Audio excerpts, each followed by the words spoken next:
Ahoj, já vás zdravím u mého prvního videa.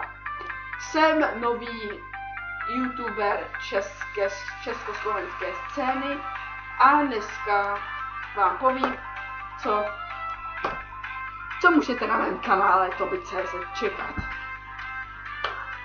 Zase nový youtuber československé scény, to už si nedáte sakra pokoj.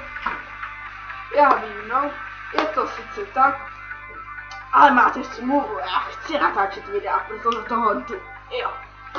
Takže na tomhle kanále můžete vidět různé let's play, gameplay a takový ty blbosti.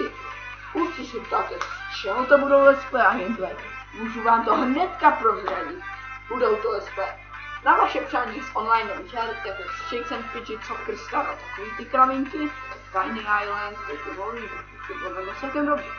No ale držme se tématu. Z Minecraftu určitě, ale spíš těch her, protože to bych bylo moc těch hejtů a nechci být hejtovaný, já chci být strávný her. A pak z různých her, jako třeba Kotko, Call of Duty, Volko, takový ty kraviny. Ale jsou to kraviny, jsou to dobrý hry, ale já to nevím. Kraviny. No. A taky budeme dělat unboxingy na hry, na sluchátka, na všechno prostě. Pokud chcete, můžete mi poslat balíček, já to mě na vaše přání budu dělat i balíčky od vás budu rozdávat ve videu unboxingy. A spíš těch her, jo, striček od Trikátoru si budu objednávat. Taky můžete tady vidět různý skeče, vlogy, taky. Prostě super to bude, jo? Doufám, že jste připraveni.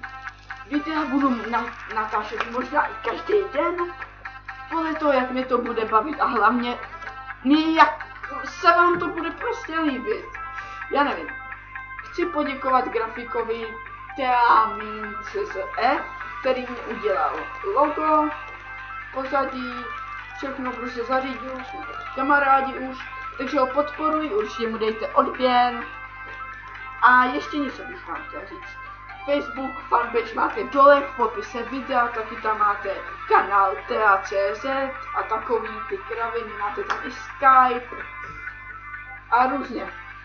Prostě bude to bomba, bude to nářez. Budeme dělat i streamy, budeme dělat i vlogy, prostě i netematické vlogy, třeba náhodné vlogy, kdy se vám to bude líbit. A taky budete moct hlasovat, jaký hry budeme, nebo spíš nehlasovat. Vy mi budete říkat, co bych já měl točit a já podle toho, kolik lidí bude chtít, abych točil, taky budu klidně točit. Klidně za to vycvakám peníze, když ji nebudu mít. Je to jedno. Tak. To by bylo u tohohle videa všechno. Doufám, že se vám budu líbit a já se s váma loučím.